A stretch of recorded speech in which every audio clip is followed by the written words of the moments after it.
ทุกคนเบิ่งล้อนะทุกคนเบิ่งล้อนะเบิ่งล้อนั่นมีลมบ่มีลมบ่มึงสูบบ่มีลมก็เห็นแล้วมีลมกราบทักทายสบายดีเด้อสวัสดี FC ที่น่ารักทุกท่านวันนี้ก็มาพบกับน้องสาวลาวเหนืออีกเส้นเก่าเส้นเคยเด้อซึ่งวันนี้น้องสาก็มีเรื่องราวข่าวสารที่น่าสนใจ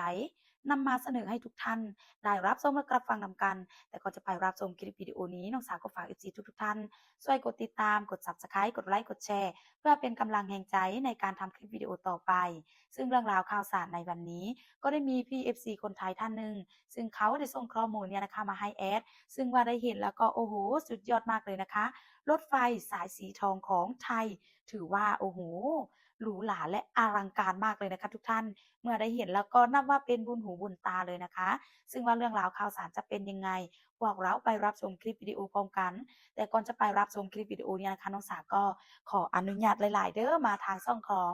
บ่าวต้นที่น้องสาจะได้นำเอาคลิปวิดีโอของเขามารีแอคชั่นให้ FC ทุกท่านได้เบิ่งได้ชมนำกันหลังจากจบคลิปวิดีโอแล้วพวกเราก็มาช่องความคิดเห็นของชาวไทยและก็ชาวลาวว่าพวกเขาจะมีมุมมองและความคิดเห็นยังไง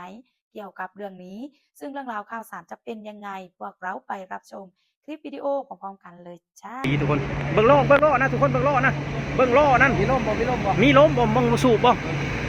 มีลมก็เห็นแล้วมีลม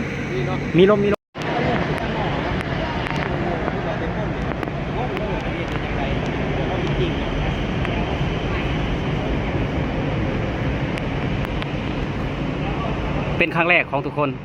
เป็นครั้งแรกของบ่อต้นเลยแบบว่าบ่เคยเห็นรถไฟฟ้าสายสีทองสีเขียวสีเหลืองสีชมพูสีแดงบ่อต้นเคยนั่งแล้วทุกคนแต่ว่าสายสีทองบ่อต้นบ่เคยนั่งล้อนี่คือล้อรถคือรถ10 ล้อนี่ทุกคนบ่อต้นยังบ่เข้าใจว่าอยู่ข้างในล้อมีลมบ่หรือว่าบ่มีลมเนาะทุกคนโอ้เร็วเลยบ่อต้นคิดว่างูนะฮะสลับล้างทุกคนเนาะบ่อต้นคิดว่างูได้ฮะสลับล้างทุกคนเอ้ยป้านี่เนาะสายสีทองบ่อต้นเคยมาครั้งแรกนี่ทุกคนมือหนาบ่อต้นสิมาดูอีกมาผู้เดียวอีกได้มือหนาได้บ่อต้นสิมาผู้เดียวอีกพวกนี้ทุกคนรถอันนี้เพิ่นก็เอาขึ้นมาไว้อยู่เทิงพี่รถเบิ่งนี่เอาลืมเนาะก่อนอื่นเมื่อกราบสบายดี FC มาสุขุสุคนเนาะบ่ว่าพี่น้องไทยพี่น้องลาวมื้อนี้ก็บ่อต้นมาเบิ่งรถไฟฟ้าสีทองเป็นครั้งแรกทุกคนในชีวิตของบ่อต้นเนาะก่อนอื่นเมื่อกะสีห้องควันจะคล้องมาก่อนมาเยี่ยวควันเอ้ยเนาะได้เห็นแล้วรถไฟฟ้าสายสีทอง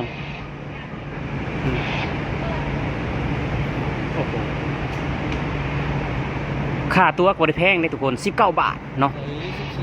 14 บาทนะ14 บาททุกคนเอ้ยค่าตัวนะ16เนี่ย16 บาทเบาเตยพ้นว่ะทุกคนนี่เนาะซื้อมานะลืมมาถอดก่อนมา4 บาทเนาะสุดอะไรทุกคนเลยเดี๋ยวใส่ทุกคนได้เบิ่งเนาะบัตรมาใกล้ๆกับทุกคนรถนี่มาเลยทุกคนมาแล้วสับล่างมาแล้วความจะเต็มตรงไหนมาแล้วไอ้ต้นเนาะเอาบ่มีคนขับนะเป็นล้อนะแบบว่าถ้าอย่างฮู้จักว่าทางในมีลมบ่นะหรือว่าเป็นยังทางในแบบบ่มียังเลยแบบตันปิกบ่มีลมบ่มียังหั่นนะนี่มาเลยทุกคนมาเลยมาเลย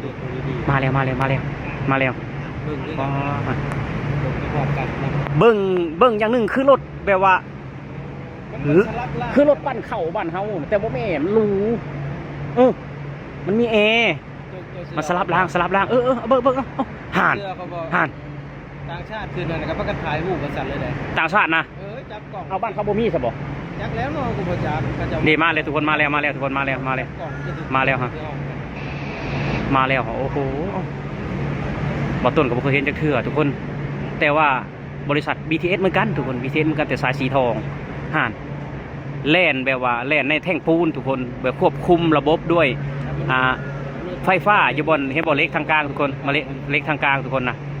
โอ้โหฝรั่งเกาหลีทุกคนเบิ่งล้อนะทุกคนเบิ่งล้อนะเบิ่งล้อนั่นมีลมบ่มึงสูบบ่มีลมก็เห็นแล้วมีลมมีจุกลมว้าคักอะไรก็เห็นแล้วมีลมทางในนะมีลม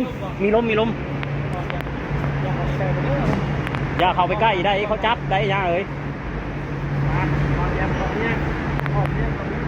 ดูให้เบิ่งเนาะข้างหน้าไม่มีคนขับเลยครับ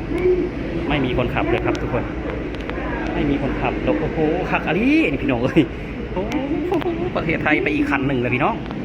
ประเทศไทยเป็นไปอีกขั้นหนึ่งนะครับ นี่โอ้โหพี่น้องเอ้ยบ่ต้นบ่เคยฮู้จักได้ว่ามีรถไฟฟ้าสายสีทองบ่ต้นฮู้จักไปนี่ก็บ่ต้นก็สิมาตลอดแล้วบาดนี้บ่ต้นสิมาตลอดนะทุกคนเนาะ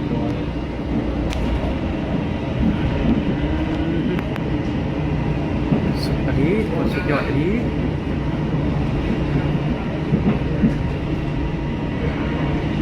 ว้าวพี่น้องเอ้ยว้าว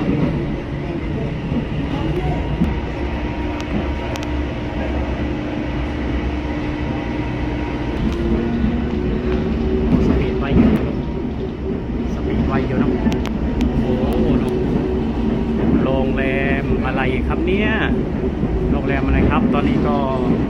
มาถึงแล้วครับทุกคนไอคอนสยามนั่นเองพี่น้องน้องไอคอนสยามนั่นเองทุกคนพอต้นมาหอนมาถึงแล้วโอ้โหพอต้นจะให้พ่อให้แม่ให้ป้าให้อ้าย